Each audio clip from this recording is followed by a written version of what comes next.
Good morning. My name is Reverend Alice Reid, and I'm so glad to be here with you this morning on this very first time that we have ever delivered our beautiful community service in 2021. We said goodbye to 2020. We're here and inhabiting this new year. It's upon us. And wait, I think I hear it. I think, yes, it sounds like the music of the new year as it arrives. Get out of here. Look, Emerald City is closer and prettier than ever. Out of the woods, you're out of the dark, you're out of the night. Step into the sun, step into the light. Keep straight ahead for the most glorious place on the face of the earth or the sky. Hold on to your breath, hold on to your heart, hold on to your hope. March up to the gate and bid it open. That may be what we were hoping for as we said goodbye to what was a really challenging year. But I think we have a little bit of a rough ride ahead of us. 2021, while it does have the promise of newness, we still are in the throes of a pandemic. We're still sheltering in place, many of us not leaving our home for anything more than groceries. We're continuing to watch as our political system is trying to find its way in this new year. There's still a lot going on. And when I look back, when I reflect on 2020, I think I'm still kind of scratching my head like, what just happened? It's hard to believe that in the last year, all the things that have happened in our country and in our world have transpired all at once. It's been an endless parade of unusual happenings and things that we never expected. We had some really serious events that we had to deal with. We had those out-of-control fires in Australia. We had the wildfires in California. We had fires in Colorado, other weather occurrences that were happening around the world. Of course, the coronavirus has been widespread. 1.8 million souls have lost their life around the world. That's a staggering number. And when I think about the events that have happened here in the U.S., the murder of George Floyd that galvanized the public in an anti-racist movement, and then the things that have been going on politically, our lockdowns, learning how to be together when we can't be together, it's been quite a year. And there's been surreal things that are happening, like murder hornets. And, the conspiracy theories have been running amok. There's been a lot going on, but there's been a lot of, shall I say, adjustments that we've been making. There's been some flexibility that we've been learning how to navigate and adapt to these new conditions that we find ourselves living in. We don't really know what the new normal is going to be, but I know that as we've been moving through all these changes, it's been kind of like rapid fire of learning how to adjust, like one of those superheroes that's like sort of dodging arrows and bullets. It's been a lot. And I think it's really important to reflect on that. I don't know that I have been skipping down that primrose path with my companions to Emerald City, with the idea of 2021 as being really ready for it. I think there's still some lessons that I'm learning about 2020. My personal experience has been a bit of a rough ride. It kind of felt like being in rough waters on a boat. And I've had that experience. I had an opportunity to be on a wintertime cruise where we left from New York City and we went to the Caribbean seas, and we left just as the major snowstorm was happening. You might remember the big blizzard of 2016. And so I was on this cruise ship in a little inner cabin with no windows when the seas really got rough.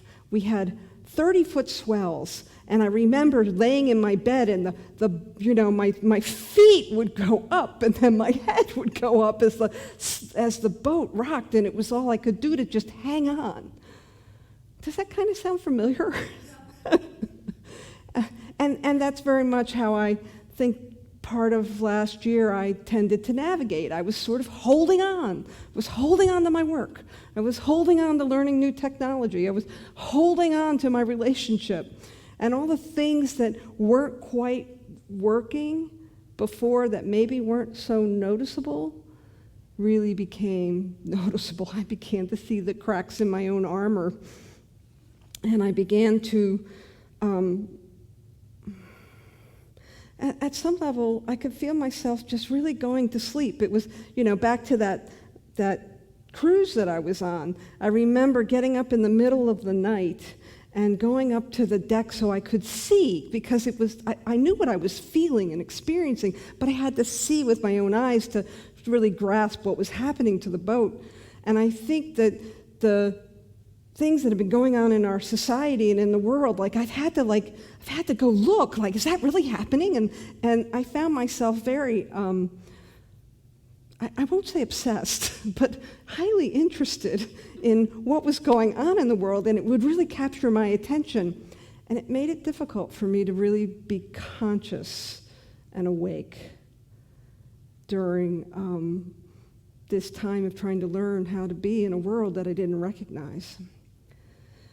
And so as we come to 2021, I feel like this is maybe my do-over. We're still kind of in rough seas. The boat's still rocking a little bit. There's still some things going on. But maybe because we've got this fresh beginning, this brand new baby new year, that this is an opportunity for me to navigate them a little differently. I've learned how to walk on the deck. Even though the boat's rocking, I've learned a little bit about how to adapt and be flexible. And I think that while we may still have some challenges to face in 2021, it really is that opportunity for us to learn how to not hold on so tightly so that we can be more conscious and aware and present. This reminds me of a story by Richard Bach from his book, Illusions. You may recognize it, but I think you'll know the timeliness of it. Once there lived a village of creatures along the bottom of a crystal river. The current of the river swept silently over them all, young and old, rich and poor, good and evil, the current going its own way, knowing its own crystal self. Each creature, in its own manner, clung tightly to the twigs and the rocks of the river bottom, for clinging was their way of life, and resisting the current was what each had learned to do from birth. But one creature said at last, "I'm tired of clinging. Though I cannot see it with my eyes, I trust that the current knows where it's going. I shall let go and let it take me where it will. Clinging, I shall die of boredom." The other creatures laughed and said, "Fool, let go of that, and that current you worship will throw you tumbling and smashing against the rocks, and you will die quicker than boredom." But the one heeded them not, and taking a breath, did let go, and at once was tumbled and smashed by the current across the rocks. Yet in time, as the creature refused to cling again, the current lifted him free from the bottom, and he was bruised and hurt no more. And the creatures downstream, to whom he was a stranger, cried, "See, a miracle, a creature like ourselves, yet he flies. See, the Messiah has come to save us all." And the one carried in the current said, "I am no more Messiah than you. The river delights to lift us free, if only you dare let go. Our true work is this voyage, this adventure." But they cried the more, "Savior," all while clinging to the rocks. And when they looked again, the creature was gone, and they were left alone to make up stories about a Savior.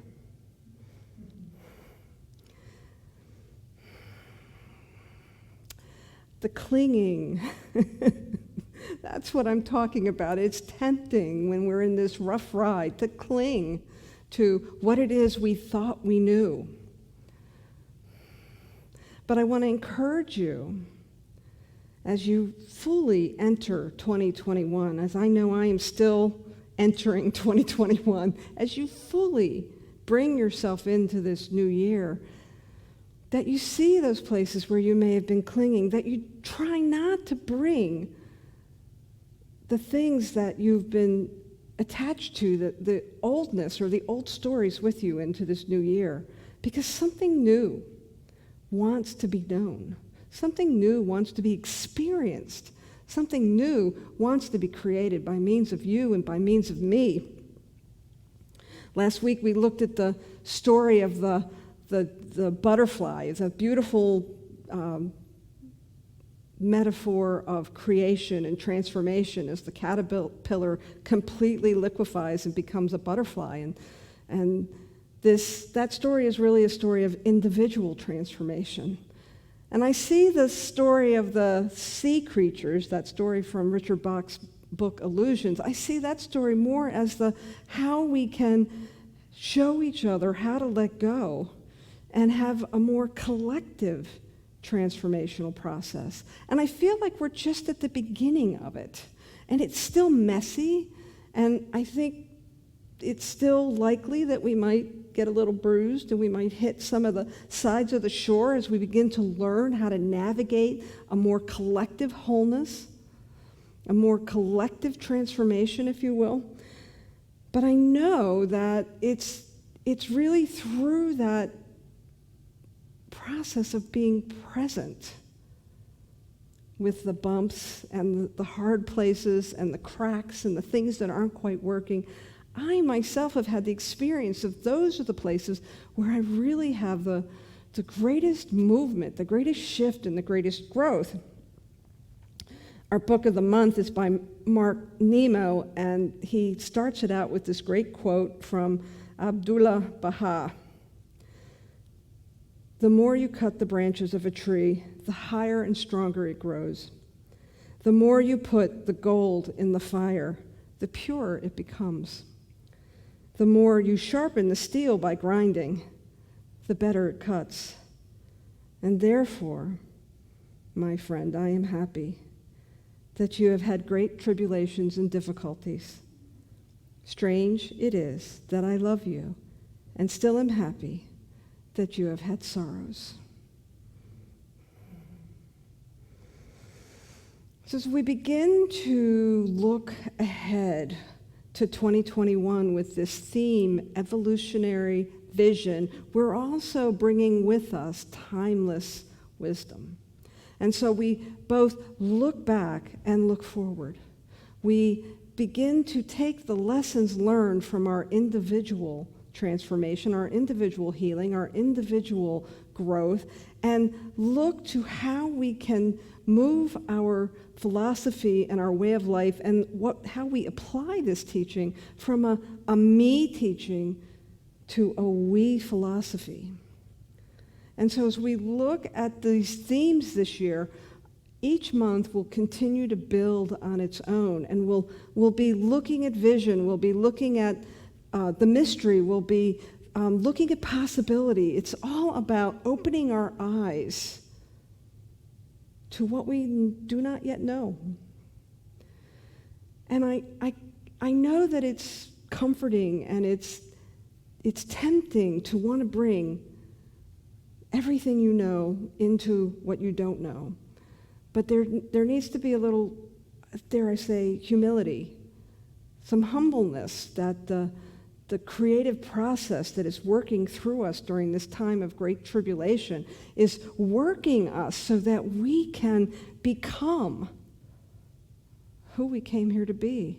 Like that song, Remembering Who I Am. I am more than Alice the worker bee. I am more than Alice the partner. I am more than Alice the shopper, for heaven's sakes. There's so much more dimension to me than the things that I've had to cling to try to figure out how to navigate 2020. And so in 2021, my intention is to be more available to what's calling me forward, to trust that I have absolutely been standing on solid ground with a foundation and a philosophy that has taught me how to transform the hiccups and even the great sorrows in my life into stepping stones and into greater possibility. But it's time now to learn how to take that forward together. And this is where the evolutionary vision comes in.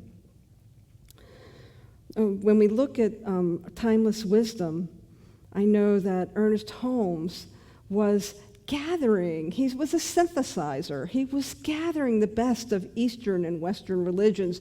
It was sort of like he took the best teaching of Jesus and Buddha and Emerson. I like to say that we're a Judeo-Christian transcendentalist, and now I add evolutionary movement. And it's a bit of a mouthful, but that's because we're interspiritual.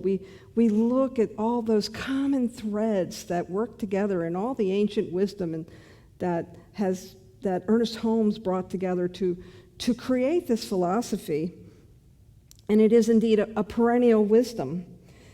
And so there's two bodies of work that I want to point to, but we won't talk about them too much today. We'll talk about them as the month goes on. But the one body of wisdom is this thing we call our we believe statements. And our we believe statements really are the grounding of the timeless wisdom of this perennial philosophy that we talk about each Sunday and that we teach about in our classes. And so we have, I'll read just a couple of the we believe statements, and you can get a flavor for the foundation that we're standing on with timeless wisdom. We believe in God, the living Spirit Almighty, one indestructible, absolute, and self-existent cause. This one manifests itself in and through all creation, but is not absorbed by its creation. We believe in the incarnation of the Spirit in everyone, and that all people are incarnations of the one Spirit. And we believe in the eternality and immortality and continuity of the individual soul, forever and ever expanding.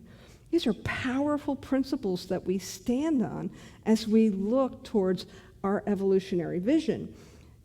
And what I can tell you about our teaching is that it has evolved. Even in the last 20 or 25 years, the teaching has begun to, Ernest Holmes always liked to talk about, he's famous for saying that our philosophy was open at the top, that all those who studied and practiced this teaching would continue to evolve it forward.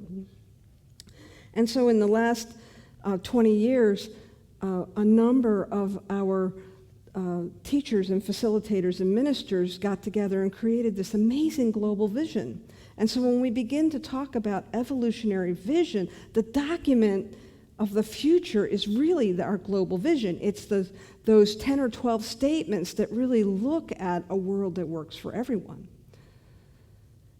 And so as we ground ourselves in our beliefs and then we untether ourselves with this global vision, it is the perfect formula for a new story. And we've been dancing around that new story for a while as we talk about this world that works for everyone. But the rubber's meeting the road. And it's really time for us to step into a more collective healing and evolutionary experience. The world's calling for it. And I know from my own personal growth experiences that when the seas start to get rough, I have learned that this isn't the time for me to look outside of myself and say, what are you doing to me? It's the time for me to begin to really understand what is it in me that's ready to be released or healed or revealed. And so we're kind of having that experience worldwide. The whole world is kind of shifting on its axis, and everybody's having, even if you're an introvert and you've really enjoyed the isolation, I know you've been experiencing this rough waters too. I know you have. And so the world is now calling forth for us to look at ourselves. It's not the time to say, he's doing it, or she's doing it, or they're doing it. It's a time for us to collectively look about how we can come together in a greater connectivity, in a greater unity, not a sameness. That's the problem, I think, that I see many times when I see individuals who are navigating these rough waters. They're looking for everybody to want to be the same as them. And the more we hold on to that desire to be the same, the harder. It's just those remember the little creatures I just talked about at the bottom of that crystal river? The more we hold on to that, the harder the world is going to be for us as it begins. It's going to transform with your participation or not. And so 2021, while we're still navigating these rough waters, this is the opportunity for us to really begin to have our do-over. How are you going to be conscious in 2021 with the same circumstances and somewhat out-of-control world that we're still dealing with?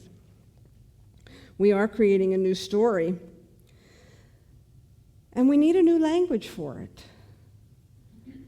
There's a great quote from Patricia Williams that I want to share with you that really struck me when I heard it. It's really simple. She says, very little in our language or culture encourages looking at others as parts of ourselves. And that's what this evolutionary vision, that global vision of a world that works for everyone, and those statements below it, it really is calling for us to see this world as parts of ourselves.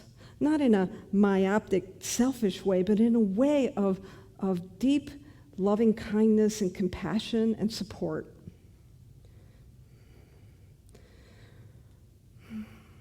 I think 2021 is really inviting us, and this beautiful, timeless wisdom, evolutionary vision theme for 2021 are inviting us to a new story, a story we don't even know. It's not familiar. We've not told it before. We're actually telling the story to each other as we go, as we move through 2021, awake and available and present. So I look forward to a year of discovery, of greater unity, of more power, of greater manifestation of love. I know that humanity is ready for this. And so it's time for us all to get on board, not to do what other people say, but to follow our hearts and to listen to the alchemy of love that wants to move through us into this new world that is calling us forward. So let's go ahead and let's say our first closing prayer of 2021, and I invite you to simply take a deep breath and really inhabit your body.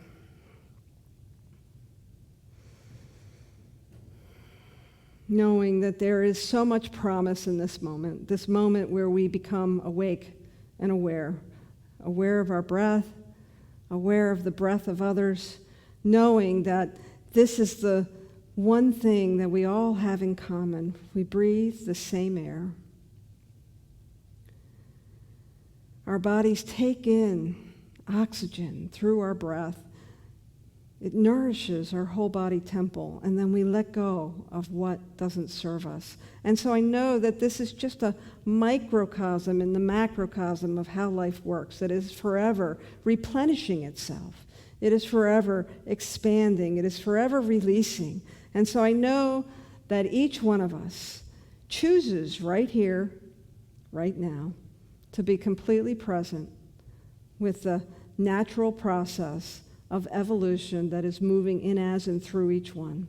I know that we are divinely supported like the imaginal cells support the ooze of the caterpillar once it's in its cocoon and ready to transform into the butterfly. It supports us like the current of the crystal river that carried the sea creature up and away to freedom. That there is a support, and it sometimes may feel invisible, but it is there nonetheless. So I know for each one that we choose to trust. We trust that divine alignment, that power, that force that is always loving us into form and creation and experience. And then we celebrate possibility. We celebrate a new hope. We celebrate our awareness and our connection. And it is grounded in this joy that we simply let it be, and so it is.